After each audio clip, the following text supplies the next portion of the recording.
मगर यहाँ पर तो हो सर गई आइए सर, सर रिकॉर्ड हो गई स्टार्ट। स्टार्ट गई होती सर है। देख। चलें। Okay, in yesterday's class, I gave you the basic concept of the phase rule. मतलब मैंने आपको ये बताया था कि फेज रूल क्या होता है, फिर मैंने आपको बताया था कि फेज डायग्राम्स क्या होते हैं। मैंने सिर्फ जिक्र किया था फेज रूल से फेजेस को कैलकुलेट करने का, और फेज डायग्राम के बारे में थोड़ा सा इंफॉर्मेशन मैंने आपको दिया था। अब हम इसको एक स्टेप फर्दर करेंगे। ये हमने सारा फेज रूल लगाया क्यों, फेज डायग्राम से क्या हमें इंफॉर्मेशन मिलता है, इसका सारा मकसद क्या है। अभी तक आपको क्या क्या इंफॉर्मेशन मालूम है फेज रूल के ऊपर? अगर मैं आपसे पूछूं what is the most important criteria of the phase rule, what should be told? Equilibrium. Equilibrium. अगर मैं आपसे ये भी बोलूं कि phase diagrams are based on the phase rule, इसका क्या मतलब हुआ? सर यानी वो भी इक्विलिब्रियम पे डिपेंड करती है। मतलब ये पूरा इक्विलिब्रियम पे ही डिपेंड करेगा। तो हम जो फेज रूल लगाते हैं ना, उसके जरिए हम फेज डायग्राम बनाते हैं। अब फेज डायग्राम हम बनाते हैं, उससे हम क्या, हम इसको फेज डायग्राम क्यों बोलते हैं? हम फेज डायग्राम इसलिए बोलते हैं क्योंकि इसके ऊपर हम केमिकल और फिजिकल प्रॉपर्टीज देखते हैं। केमिकल और फिजिकल प्रॉपर्टीज में क्या आ जाती हैं? केमिकल और फिजिकल प्रॉपर्टीज में आपका डेंसिटी आ जाती है, स्पेसिफिक वॉल्यूम आ जाती है, कॉम्पोजिशन आ जाता है, एंथैल्पी आ जाती है, तरह एंट्रोपी आ जाती है, तरह तरह की डिफरेंट प्रॉपर्टीज आ जाती हैं। इसकी वजह से, क्योंकि यहाँ पर डिफाइंड है कि एक स्पेसिफिक कॉम्पोजिशन पे हम देख रहे हैं, हमारे पास जितने भी सिंगल फेज रीजन होंगे ना फेज डायग्राम के अंदर, यानी सॉलिड, लिक्विड, गैस, इनको हम फेजेस बोलेंगे, इनको हम स्टेट नहीं बोलेंगे, क्योंकि यहां पर हम कॉम्पोजिशन को डील कर रहे हैं। और यही मैंने आपको फर्क बताया था फेज और स्टेट के बीच में। what happens in a state? In a state, at a specific temperature and pressure, you determine whether it is a solid, liquid or gas. But when you talk about uniform mixture or at a specific composition, every single element, यानी जिसमें दो दो component नहीं हो, every single component would also be a phase, multiple components would also be a phase.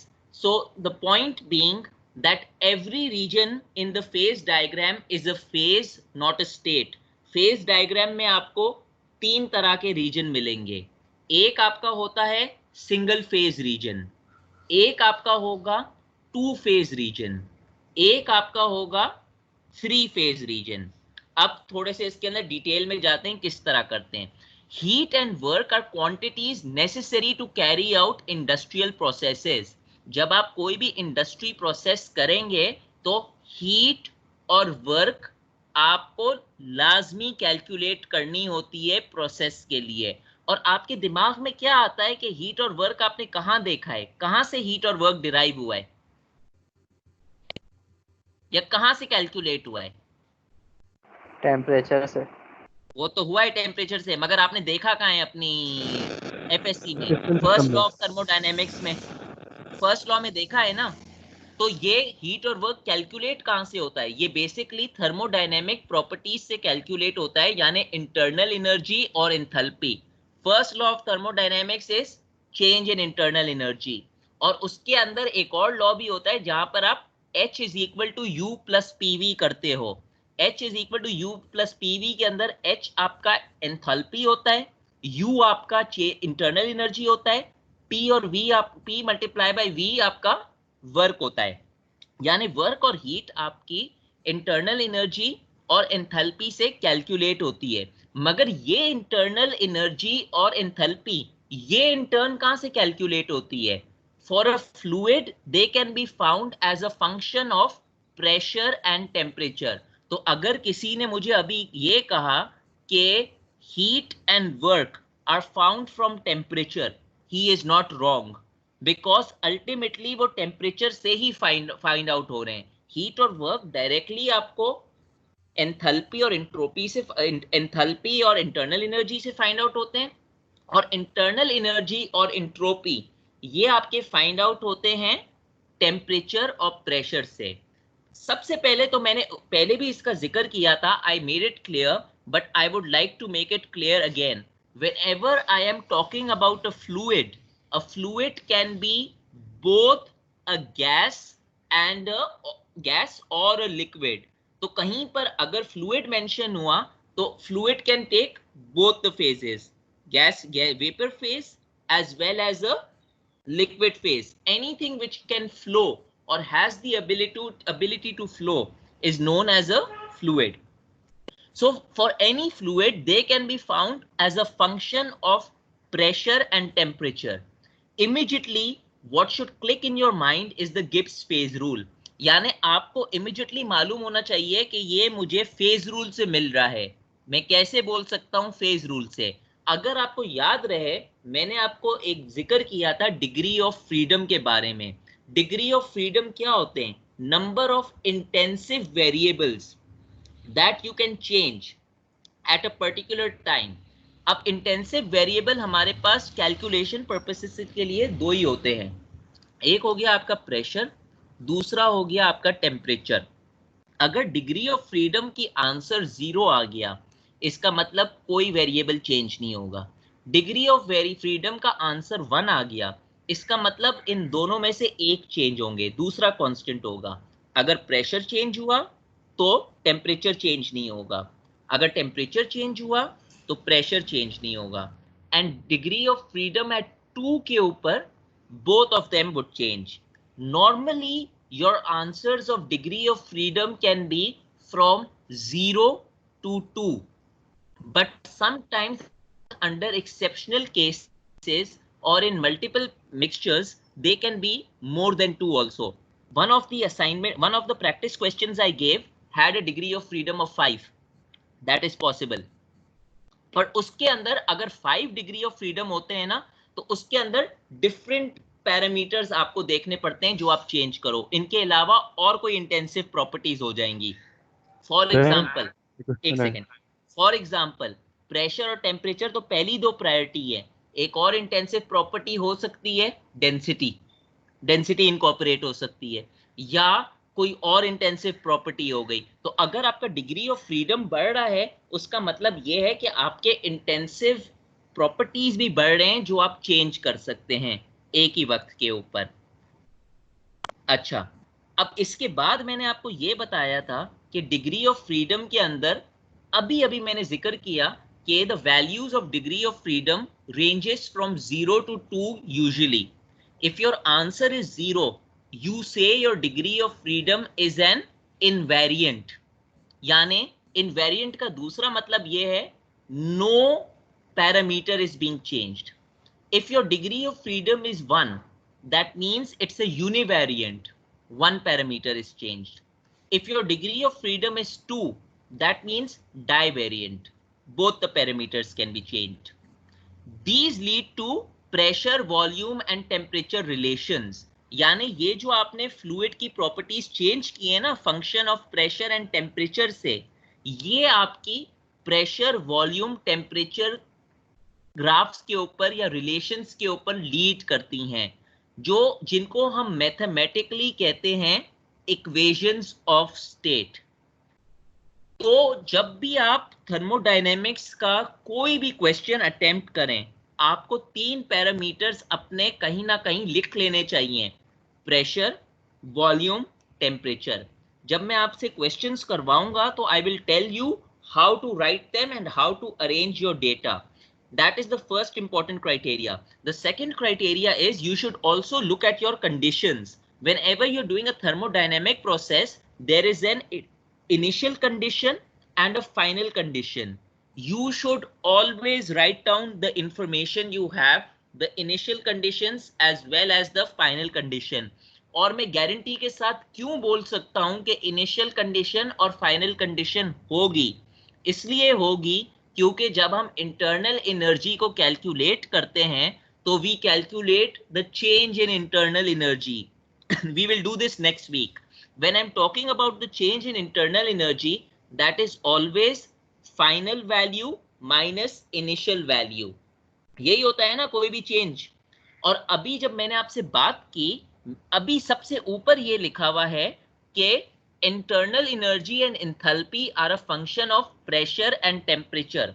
तो अगर मैं final enthalpy या फाइनल इंटरनल एनर्जी और इनिशियल इंटरनल एनर्जी की बात करता हूं, तो ऑटोमेटिकली मुझे मालूम हो जाना चाहिए कि मैं उसको फाइनल प्रेशर इनिशियल प्रेशर से कैलकुलेट कर रहा हूं, या फाइनल टेम्परेचर या इनिशियल टेम्परेचर से कैलकुलेट कर रहा हूं। इसीलिए मेरे पास मोर देन वन कंडीशन है।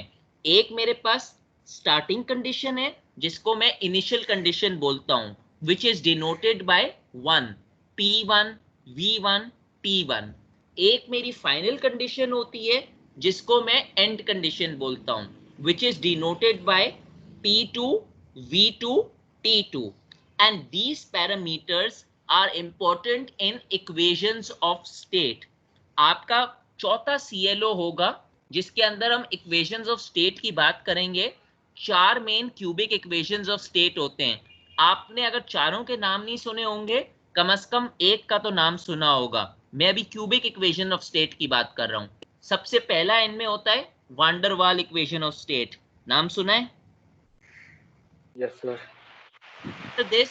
After this yes is the sir. No sir. S after this is the RK equation of state। इसका नाम सुना है? No sir. नहीं सर। ये आप नो फॉर्म सर। 1 में सुनेंगे। These are equations of state। और एक टोटल 5 इक्वेशन ऑफ स्टेट होते हैं। चार तो क्यूबिक इक्वेशंस ऑफ स्टेट हैं जो मैं आपको बाद में बताऊंगा। पांचवा जो आपका सिंपलेस्ट मॉडल है या इक्वेशन ऑफ स्टेट है, वो होता है ideal gas equation. PV is equal to RT। अब मुझे यहां पर एक बात ऐड करने दें जो बाद में रिपीट होगी, मगर अभी आपको अगर मालूम पड़ जाए तो अच्छी बात होगी। There is no such thing as an ideal gas। The equation for the ideal gas is always PV is equal to ZRT, where Z is the compressibility factor। How it is calculated and why it is calculated, that is another story। I will teach you that story, but for now you should know that there is nothing as an ideal gas। It is just an assumption for calculation purposes। तो assuming हमने ये ideal gas equation लिख लिया, PV is equal to RT, मैं कैसे बोल सकता हूं ये equation of state है? Basically equation of state की definition ये होती है, it is any equation which links the pressure, volume and temperature of a fluid or a component with each other। और अगर आप ये देखें तो PV is equal to RT, इसके अंदर प्रेशर भी है, इसके अंदर वॉल्यूम भी है, इसके अंदर टेम्परेचर भी है। क्योंकि इस इक्वेशन के अंदर ये तीनों चीजें हैं, this is termed as an equation of state. बाकी जो इक्वेशंस ऑफ स्टेट हैं, van der Waals equation and the other 3 cubic equations, उनमें भी सब में pressure is linked with volume and temperature, इसीलिए उनको इक्वेशन ऑफ स्टेट कहा जाता है, जो कि मैथमेटिकल रिलेशंस है। तो मैं ये बोलना चाह रहा था कि ये जो सारी मैथमेटिकल रिलेशंस है ना, ये अल्टीमेटली आई कहां से? इनका जो बैकग्राउंड है वो गिब्स फेज रूल से निकला है, जिसने फेज डायग्राम बनाए और फिर वहां से आपने रिलेशंस निकाली हैं। चलें एक स्टेप आगे लेते हैं। सर एक क्वेश्चन है। पूछें जब तक ये स्लाइड लोड हो जाए। सर आपने जो बताया कि ये जो हमारी गिब्स फेस रूल से डिग्री ऑफ फ्रीडम आता है, अगर ये 3 हो जी और उसमें हम वॉल्यूम ऐड कर रहे हैं, तो वॉल्यूम तो इंटेंसिव प्रॉपर्टी नहीं है। जी, आप आपने दोबारा कहा था बोलें। कि देखें मैंने कहा पहली दो इंटेंसिव प्रॉपर्टीज चेंज होंगी, मगर वॉल्यूम वॉल्यूम कैसे आप लिंक कर सकते हो फेज रूल के साथ? अगर मैं बोलूं डेंसिटी मेरा इंटेंसिव प्रॉपर्टी है, one of the intensive properties, मानते हैं आप डेंसिटी इंटेंसिव प्रॉपर्टी है? जी मैंने आपको शायद ये भी बताया था कि डेंसिटी का रेसिप्रोकल क्या होता है? Specific volume. Specific volume. आ गए यूनिट्स वॉल्यूम के इनकॉर्पोरेट करने के लिए? सही सही। सही है ना? Okay you use the help of density for that. अच्छा, जब मैं Pvt behaviour of pure substances की बात करता हूं, पहले ये डायग्राम देख लें, इसको समझ लें, फिर आगे चलेंगे। जब मैं पीवीटी बिहेवियर की बात करता हूं, this is a P T diagram, यानी प्रेशर वर्सेस टेम्परेचर डायग्राम।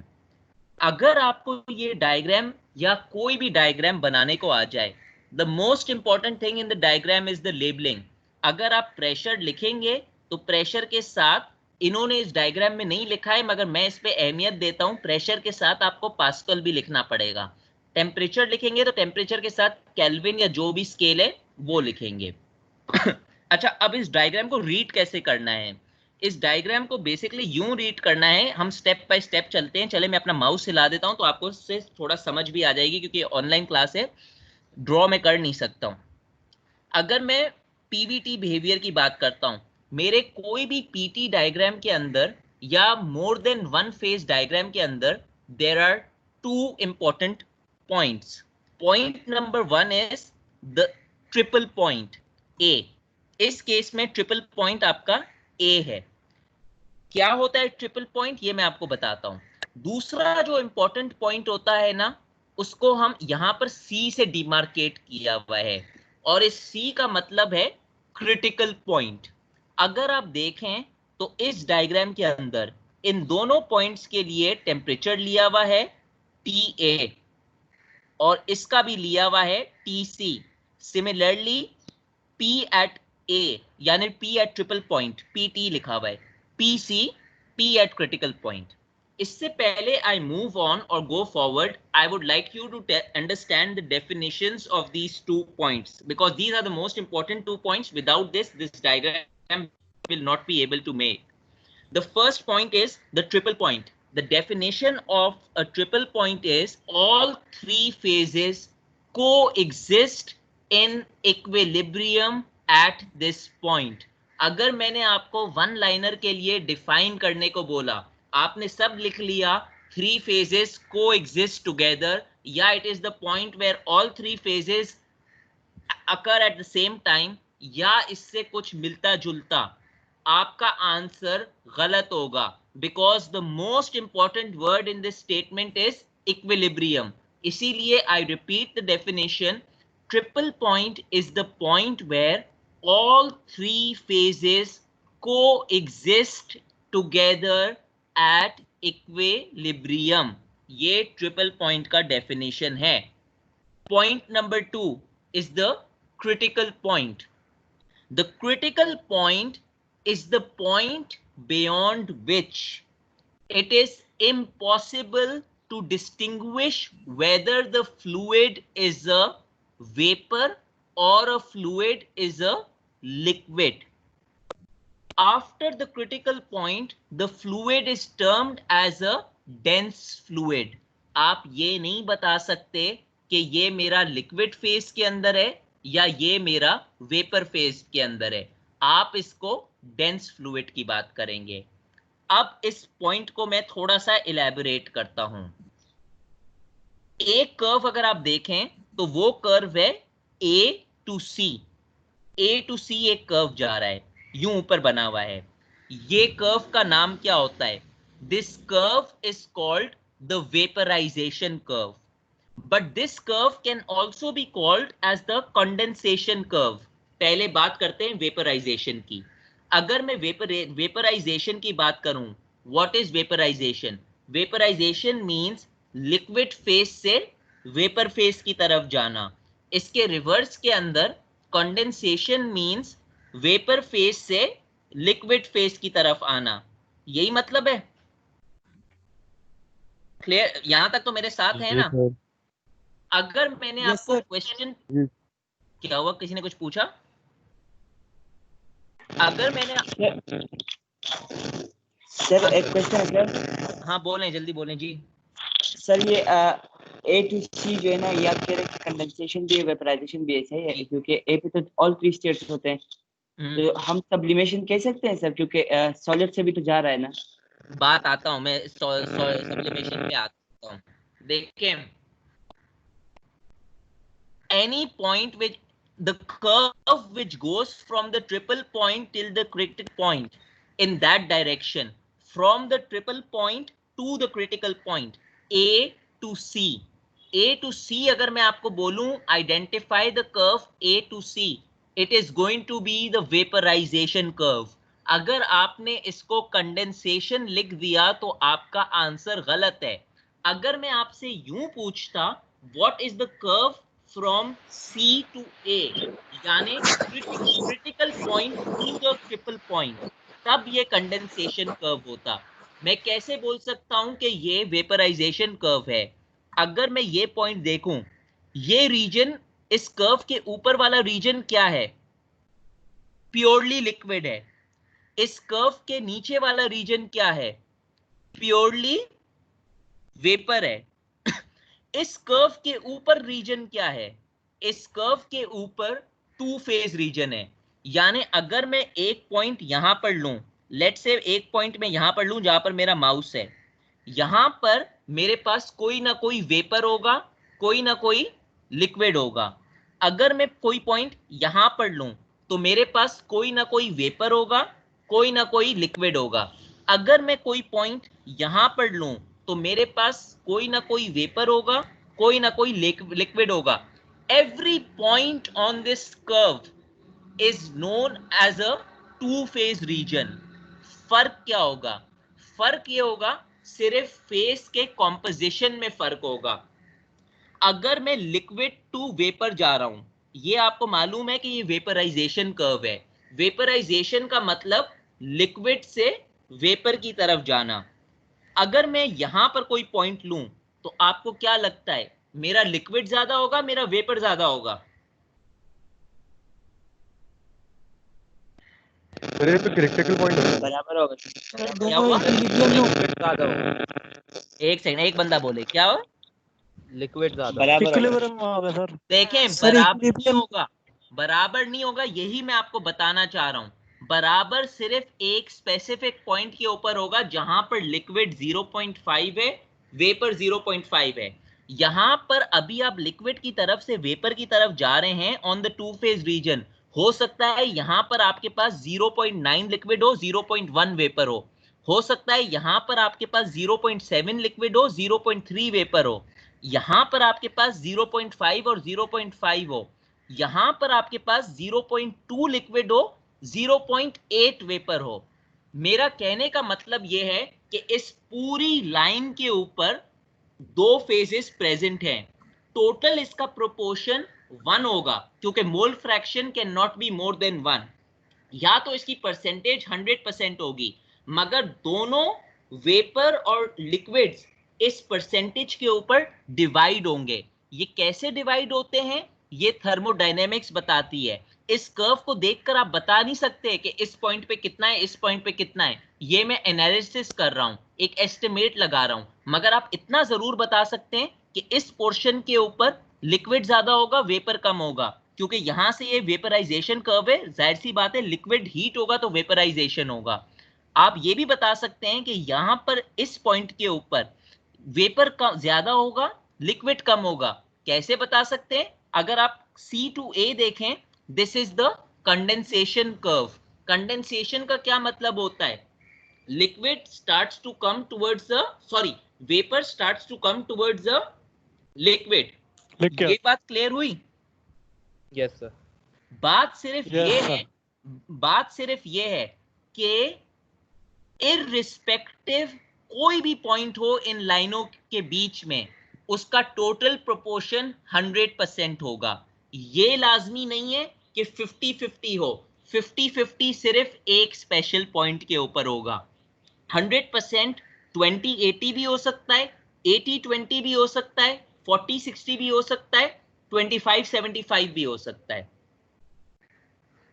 अब तक मैंने आपको क्या बता दिया? मैंने आपको डेफिनेशन बता दिया ट्रिपल पॉइंट का, मैंने आपको डेफिनेशन बता दिया क्रिटिकल पॉइंट का. क्लियर है? अब क्रिटिकल पॉइंट भी करना है क्या? ट्रिपल पॉइंट का ट्रिपल पॉइंट क्रिटिकल. अच्छा, critical point is the point beyond which you cannot distinguish between a vapor phase or liquid phase.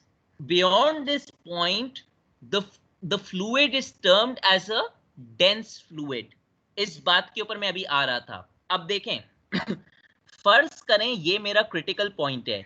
इस क्रिटिकल पॉइंट के ऊपर एक स्पेसिफिक टेम्परेचर होता है, एक स्पेसिफिक प्रेशर होता है, जिसको हम क्रिटिकल टेम्परेचर बोलते हैं, क्रिटिकल प्रेशर बोलते हैं.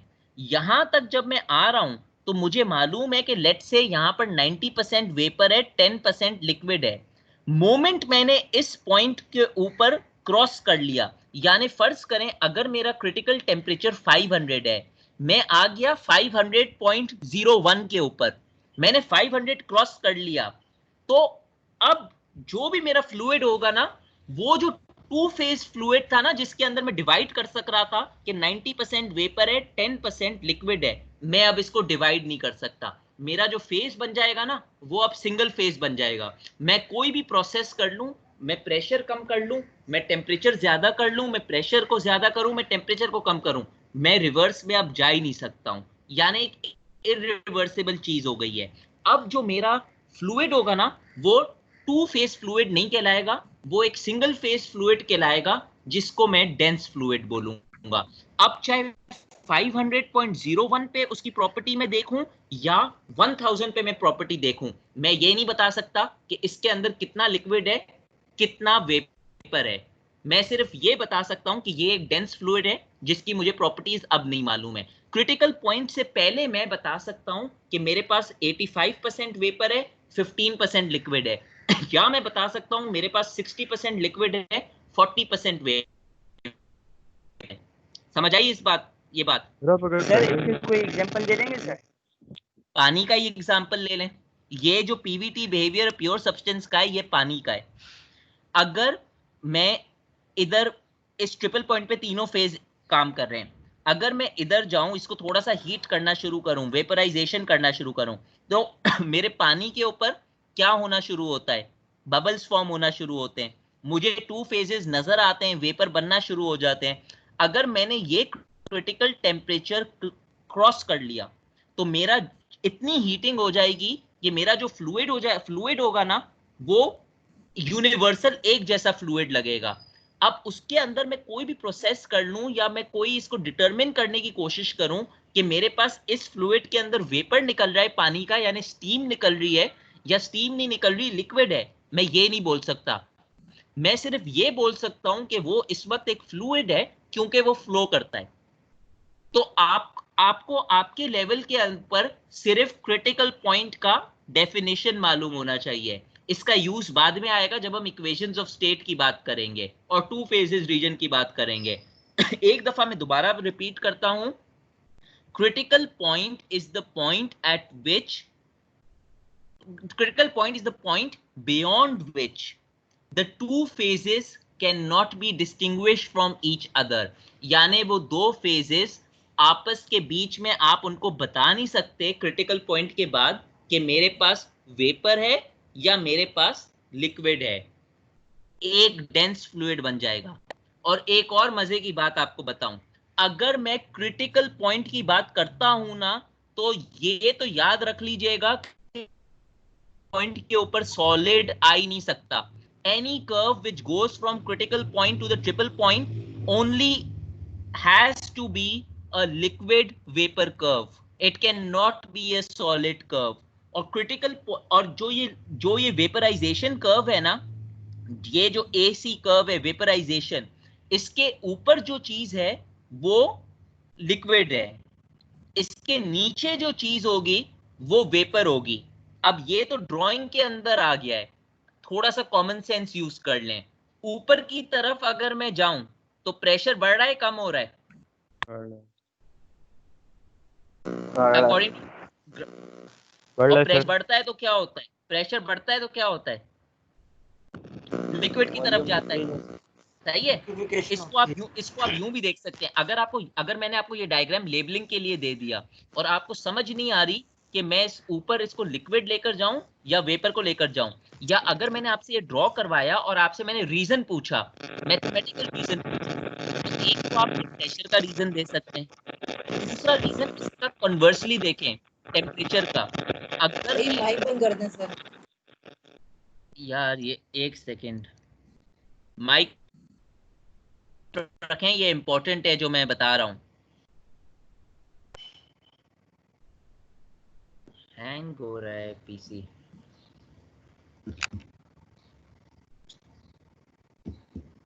अच्छा, मैं जब तक ये खुले, मैं दूसरी बात इसकी ये कर रहा था कि if you go in reverse direction, pressure की मैंने आपको बात की, अगर आप इसको टेम्परेचर वाइज देखें, left to right is temperature increasing और decreasing? If I go from this direction left to right, increasing sir increase हो रहा है। इंक्रीजिंग। अगर टेम्परेचर इंक्रीज होगा तो क्या होगा? वेपराइज सर वेपर बनेगी, वेपराइज। लिक्विड से वेपर। इसीलिए ये जो सारा रीजन है ये वेपर का रीजन है। मैंने आपको दोनों तरफ से दिखा दिया, टेम्परेचर इंक्रीज से भी दिखा दिया, प्रेशर इंक्रीज से भी दिखा दिया। Conversely, you can say that the pressure in this region is low. That is why this is the vapor. Pressure in this region, अगर मैं, this is a shortcut trick, अगर आपको समझ नहीं आ रहा हो ड्राइंग करने के अंदर कि ऊपर वेपर जाएगा या नीचे वेपर जाएगा, तो आप इसको प्रेशर और टेम्परेचर के टर्म्स में देख सकते हो। अब ये तो मैंने बात की थी ट्रिपल पॉइंट और क्रिटिकल पॉइंट की। दोबारा I am saying, whenever I am dealing with the critical point only deals with two phases, liquid and vapor. Triple point के ऊपर 3 फेजेस होते हैं, और आप ये देखें ये तीनों लाइनों के अंदर पॉइंट A इज कॉमन। अब मैं कर्व A to D को देखता हूं। A to D का जो कर्व है ना, अगर मैं जाऊं in the direction from A to D, मैं इसको फ्यूजन कर्व बोलता हूं। सॉरी, फ्यूजन कर्व नहीं बोलता हूं, A to D। A to D को मैं इसको मेल्टिंग कर्व बोलूंगा। सही है? मेल्टिंग क्यों? क्योंकि ये सॉलिड से लेकर लिक्विड की तरफ जाएगा। नहीं, वेट, आई वाज राइट। ऊपर क्या है? ऊपर सॉलिड है, ऊपर लिक्विड है।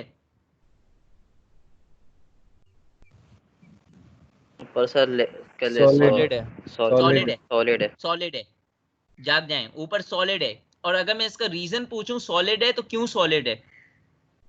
सर क्योंकि जितना प्रेशर बढ़ाएंगे लिक्विड से सॉलिड में जाएगा। बस, हाँ, आप इसको प्रेशर से रिलेट कर सकते थे। अगर मैं यहां पर आता, आप इसको प्रेशर से रिलेट कर सकते थे, क्योंकि जितना मैं प्रेशर बढ़ाऊंगा उतना वो सॉलिड की तरफ जाएगा। तो A to D मेल्टिंग हुआ या फ्यूजन हुआ? फ्यूजन हुआ। और अगर मैं D to A की बात करूं तो क्या होगा? मेल्टिंग। तो अगर मैंने आपको ये कर्व दिया और मैंने ये बोला going from A to D, तो आप बोलेंगे this is the fusion curve. If I ask you D to A, आप बोलेंगे this is the melting curve. अब एक बात याद रख लीजिए कि फ्यूजन के अंदर गैस का कोई ताल्लुक है फ्यूजन या मेल्टिंग में? नहीं है सर, नहीं है। तो इसका मतलब ये हुआ any point on this line, is a two phase region. इस लाइन की लेफ्ट हैंड साइड के ऊपर सिर्फ सॉलिड है, राइट हैंड साइड के ऊपर लिक्विड है। अब अगर मेरा ये पॉइंट है, लेट्स से मेरा ये पॉइंट A है, इस पॉइंट के ऊपर रफली मेरा क्या प्रोपोर्शन होगा? रफली एनी गेस? 0.9 होगा लिक्विड और 0.1 सॉलिड। चलो सही है, मान लिया। यहां पर 0.9 लिक्विड होगा और 0.10 अज्यूमिंग सॉलिड होगा। यहां पर हो सकता है 0.5 0.5 हो। यहां पर होगा यकीनन 0.9 सॉलिड 0.10 लिक्विड। यानी वही फिनोमिना है जो वेपराइजेशन कर्व के साथ था। इसी तरह जो तीसरा जो कर्व है वो है कर्व B to A। अब इसमें अगर मैं कर्व B to A के डायरेक्शन में आऊं तो क्या होगा? सॉलिड से सर मेरे को लग रहा है लिक्विड में सब्लिमेशन। सॉलिड से लिक्विड में जाएगा। और मैं कैसे बोल सकता हूं कि B के ऊपर प्योर सॉलिड है? सिंपल तरीका है। सिंपल तरीका ये देखें, प्रेशर हाई है, प्रेशर भी हाई है, टेम्परेचर भी कम है, दोनों देखें। अगर सॉरी प्रेशर लो, प्रेशर अगर आप यहां पर देख रहे हैं बी को, तो बी के ऊपर टेम्परेचर जो आपका है वो इस वक्त लो है। तो अगर आप बी टू ए जा रहे हो, बी टू ए जा रहे हो यानी आप सॉलिड की तरफ से जा रहे हो, तो इसीलिए B to A is sublimation. अगर मैं ए टू बी आता, इधर इसका नाम नहीं लिखा है पर इसका एक स्पेशल नाम होता है। If I would have asked you to identify the curve A to B, आप क्या बोलते? The curve name from A to B is solidification, कहीं पर लिख लीजिएगा। B to A is sublimation, which means going from the solid phase to the gas phase. A to B is solidification. So if I would ask you to tell me the percentage over here, rough percentage, आप क्या बोलते हैं यहां पर? इस point पे क्या बोलते? 0.9 सॉलिड, ज्यादा होता सॉलिड गैस कम होती। हाँ, आप फॉर एग्जांपल बोलते 0.9 सॉलिड या 0.8 सॉलिड और 0.2 वेपर, इस तरह कर कुछ बोलते। तो कहने का मकसद ये हुआ, अब इसको मैं थोड़ा सा समराइज कर देता हूं। समराइज के अंदर, in a P T diagram there are two important points, there is a triple point and there is a critical point. Any point joining the triple point to the critical point is a vaporization curve if it goes from the triple point towards the critical point. If it comes in the reverse direction from the critical point towards the triple point, it is called the condensation curve. What is the triple point? The triple point is the point where all three phases coexist in equilibrium. What is the critical point? The critical point is the point beyond which you cannot differentiate whether the component is a liquid or the component is a vapor. It only becomes a single phase region, or in other words, the two phase region becomes a single phase region, which we call a dense fluid. On this curve A to C, there is no solid. Each of these curves has a two-phase region. A to C will only have vapor to liquid, vapor and liquid. A to D will have only solid and liquid. B to A will have solid and gas. The other three regions are the single phase region. You can see the solid region is towards the left of this curve. The reason being the temperature is very low over here. Solids, their temperature, their boiling points are high. So the solid, the temperature is low, it becomes a solid. Similarly, the pressure in this region is higher. So it is a solid. When you look at the liquid region, comparing this region and this region, the pressure over here is higher compared to this. Conversely, the temperature in this region is higher compared to the region above. So where the temperature is higher and pressure is lower, your region is a vapor region. Where the pressure is lower and where the pressure is higher and temperature is lower, it is a liquid region. That is the crux of the PT diagram. यानी PT diagram का पूरा हिस्सा अब ये हो गया। अब आप एक चीज याद भी कर लीजिए और मैं आपसे इसे वर्कआउट कर भी बताऊंगा। ये याद रख लें कि ट्रिपल पॉइंट के ऊपर degree of freedom is always zero. यानी if I ask you identify the point which is an invariant point या where the degree of freedom, आप बोलेंगे ट्रिपल पॉइंट। अगर मैं आपको बोलूं मैथमेटिकली इसको वर्क कर दिखाओ, तो वो भी आप कर देंगे। कैसे वर्क करेंगे, इसी का एग्जांपल लें। Gibbs phase rule is F is equal to C minus pi plus 2. How many components are there? There is how many components? One component. Because I am dealing with water.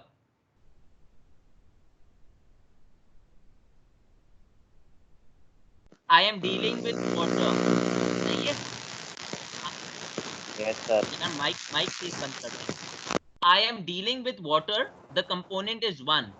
How many phases are there? 3. 3 phases. यानी one component, 3 phases. 1 minus 3 is how much? Minus 2. And plus Minus 2 is 2 constant plus in the 2. equation. Minus 2 plus 2, answer becomes 0. यानी workout कर कर आपको मालूम पड़ गया कि triple point के ऊपर हमेशा डिग्री ऑफ फ्रीडम 0 होगी. कैसे 0 हुई? मैं रिपीट कर देता हूं. आपका कंपोनेंट 1 है. कंपोनेंट 1 इसलिए है क्योंकि ट्रिपल पॉइंट के ऊपर आप सिर्फ पानी को डील कर रहे हैं. अब बेशक पानी सॉलिड में हो, पानी लिक्विड में हो, पानी वेपर में हो, कंपोनेंट या स्पीसी तो पानी ही है ना. एक ही स्पीसी है, फर्क नहीं पड़ता उसका कंपोनेंट क्या है. तो नंबर ऑफ कंपोनेंट इज 1. अगर मैं फेज की बात कर रहा हूं, by definition the triple point is the point where 3 phases coexist in equilibrium. तो -3 आ जाएगा. 2 वैसे के वैसा कांस्टेंट होता है, आपका आंसर 0 होता है. तो a triple point is the only point where the invariant is where the point is an invariant. यानी डिग्री ऑफ फ्रीडम इज 0. ये बात समझ आई? Yes, sir. Yes, sir. दूसरी बात देखें. Any point on a Sir, एक single question है. phase region, any point on a single phase region, degree of freedom आपकी 2 होगी या डाइवेरिएंट होगा. अगर मैं एक पॉइंट यहां पर ले लूं, इट विल बी अ डाइवेरिएंट. अगर मैं पॉइंट यहां ले लूं, डाइवेरिएंट. अगर मैं पॉइंट यहां ले लूं, डाइवेरिएंट. If I take a point here, divariant. If I take a point here, divariant. Every point in a single phase region is a divariant. कैसे? Again apply the Gibbs phase rule. Component कितने हैं? 1. Component 1 है. Phases कितने हैं? अगर मैं ये reason को देखूं, कितने फेज है? 1. अगर मैं ये रीजन देखूं, कितना फेज है? 1. अगर मैं ये रीजन देखूं, it is 1 phase. 1 minus 1, 0. 0 plus 2, 2. So degree of freedom is always 2, 2, 2. Any single phase region, degree of freedom is going to be 2. अब आ जाएं आप कोई भी कर्व के ऊपर. Any region या any point on any of the curve, it is a univariant. यानी degree of freedom आपकी 1 होगी. अगर आप पॉइंट यहां ले लें, आप पॉइंट यहां ले लें, आप पॉइंट यहां ले लें, आप पॉइंट यहां ले लें, यहां ले लें, यहां ले लें, सब में यूनिवेरिएंट आएगी. कैसे आएगी? अगेन डिग्री ऑफ फ्रीडम का फॉर्मूला लगाएं. आपके नंबर ऑफ कंपोनेंट कितने हैं? 1 कंपोनेंट है क्योंकि हम पानी की बात कर रहे हैं. कोई भी लाइन के ऊपर डिग्री ऑफ फ्रीडम कितनी होती है? 2 है सर. सॉरी, कोई भी लाइन के ऊपर फेजेस कितने होते हैं? 2 सर. 2 फेजेस होंगे. हर पॉइंट के ऊपर 2 फेजेस होंगे और +2 आप लगा दें. -2 + 2 0 हो जाएगा. बाकी आपके पास 1 बचा. यानी कोई भी पॉइंट इस लाइन के ऊपर आपका डिग्री ऑफ फ्रीडम आपको 1 देगा. आमतौर पे आपको ये याद होना चाहिए कि ट्रिपल पॉइंट पे डिग्री ऑफ फ्रीडम 0 है, सिंगल फेज के ऊपर डिग्री ऑफ फ्रीडम 2 है और 2 फेज के ऊपर डिग्री ऑफ फ्रीडम 1 है. और अगर मैंने आपको मैथमेटिकली प्रूफ करने को बोल दिया तो आपके सामने ये फॉर्मूला है जो मैंने आपको प्रूफ कर कर दिखा दिया. बात समझ आई? Yes sir. हो गया clear? Yes sir. Yes sir. Sir ये आपने अगर ट्रिपल पॉइंट पे फेजेस पूछ लिए कितने हैं तो इसका आंसर क्या होगा सर? ट्रिपल पॉइंट पे फेजेस 3 होंगे. उसका डेफिनेशन ही है ट्रिपल पॉइंट का 3 फेजेस. 3 है सर. क्रिटिकल पॉइंट पे critical point is a special point.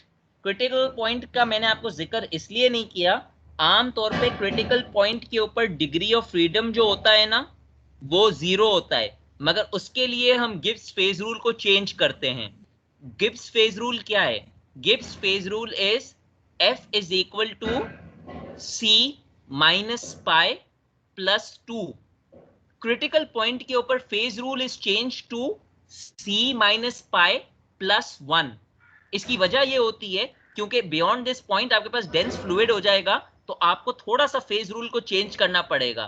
तो ये थोड़ा सा अननेचुरल पॉइंट होता है, इसीलिए इसके ऊपर कैलकुलेशंस बेस नहीं की जाती हैं। ट्रिपल पॉइंट आपकी अहमियत रखता है, मगर क्योंकि किसी ने यहां पर पूछ लिया तो क्रिटिकल पॉइंट के ऊपर भी डिग्री ऑफ फ्रीडम 0 होता है। बट मैं इसीलिए उसको अप्लाई नहीं कर रहा हूं यहां पर, क्योंकि 0 लाने के लिए आपको फेज रूल को चेंज करना पड़ता है। क्लियर है sir? A to D temperature same होगा? क्या हुआ? ए टू डी अगर same जाएंगे होगा? टेम्परेचर सेम होगा? ए टू डी, किधर टू किधर? हाँ, ए से अगर डी की तरफ जाएंगे तो टेम्परेचर सेम होगा ना?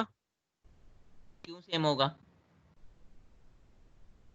सर क्योंकि प्रेशर बढ़ रहा है ना, टेम्परेचर तो सेम रहेगा। Depend करता है उसमें। और बिल्कुल देखें, मैंने क्यों होगा आपसे पूछा। डिग्री ऑफ फ्रीडम क्या होता है? डेफिनेशन क्या है degree of freedom? Mathematically sir मैं प्रेशर डिग्री ऑफ फ्रीडम नहीं, नंबर ऑफ टेम्परेचर का पूछ रहा हूँ। ए से डी अगर जाए, अच्छा बात सुन लेना मेरी, मैं आपको लिंक कर कर बता रहा हूँ। डिग्री ऑफ फ्रीडम क्या होता है? बाय डेफिनेशन यही था ना कि number of intensive variables changing while the other is being constant. अगर डिग्री ऑफ फ्रीडम 1 हो रहा है, डिग्री ऑफ फ्रीडम का 1 का मतलब यह है कि एक इंटेंसिव वेरिएबल चेंज हो रहा है तो दूसरा कांस्टेंट रहेगा ना, यही मतलब है ना। तो अगर आप प्रेशर चेंज करेंगे तो टेम्परेचर को क्या होगा उस वक्त? Same, constant. आंसर हो गया क्वेश्चन? Yes sir. वो मैंने डिग्री ऑफ फ्रीडम इसलिए लाया ताकि आपको रिकैप हो जाए और खुद ही मैथमेटिकली आपको मालूम हो जाए आपका आंसर। चलें, अब इसका जो ये मैंने सारी बात एक्सप्लेन की थी ना इतनी देर में, सबका मैंने आपको आसान कर कर छोटा कर कर लिख दिया है। अब देखें, a PT diagram is for a pure substance is shown. In this case it was water. आपको मैंने बता दिया A is the triple point, C is the critical point. On temperature and pressure, critical temperature, critical pressure. फिर मैंने आपको ये भी बता दिया था B to A is sublimation, A to C is vaporization, A to D is fusion. अगर मैं आपसे इसका रीजन पूछूं, रीजन भी मैंने आपको बता दिया। You can link it with the pressure and the temperature. Analyzing the diagram, the curves in the reverse direction is also possible. उसका मतलब ये हुआ A to B solidification, C to A condensation, D to A melting. तो आपको ये देखना है कि मैं आपसे कौन से डायरेक्शन में सवाल पूछ।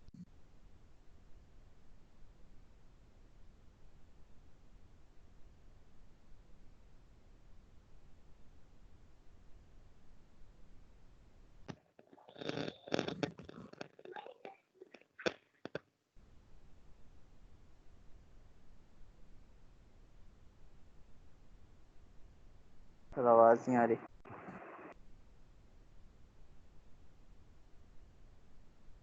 सर, आपकी आवाज नहीं आ रही है।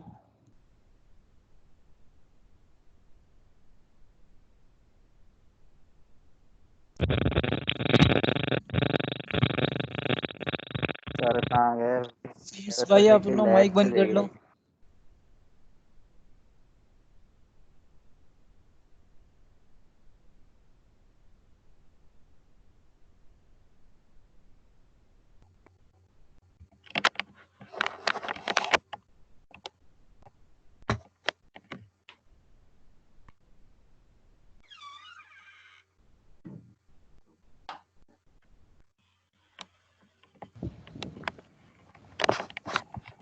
सर चलेगा? मैंने लीव कर दिया।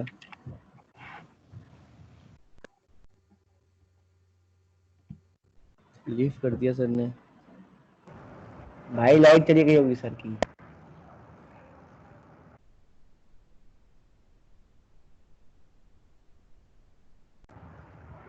What is it that you truly desire?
Sir आ गए।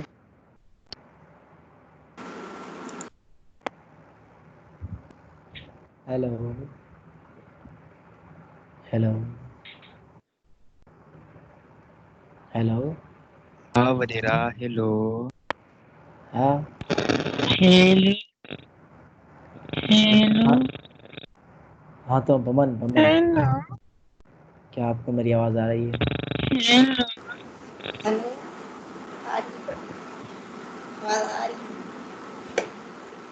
हेलो। अगर आप मुझे सुन सकते हैं तो एक बताइए। अगर आप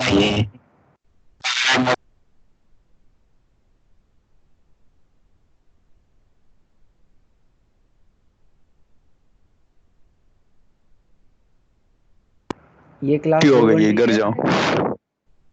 ये क्लास 2 घंटे की है ना? उठो घर जाओ। मैं नहीं बताऊंगा।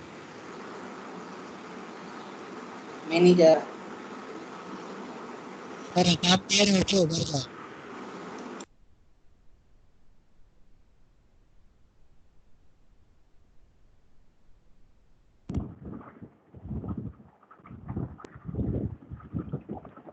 हेलो।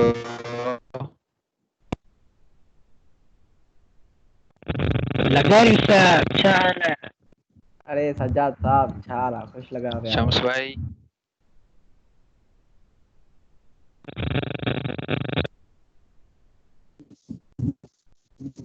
खैर खैर वो खैर बता खैर।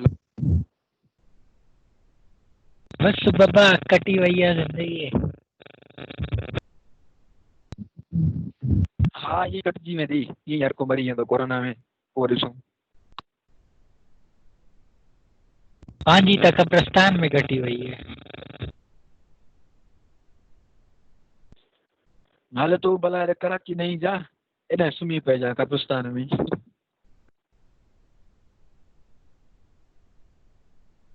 बाबा शम्स बंगाली। ना बाबा शम्स बीमर लिखी है ये भाई, बंगाली क्यों लिखी? जरा हर हर मसले का हल महबूब आपके कदमों में, अपना आ रहा नहीं है दूसरों का लाएंगे।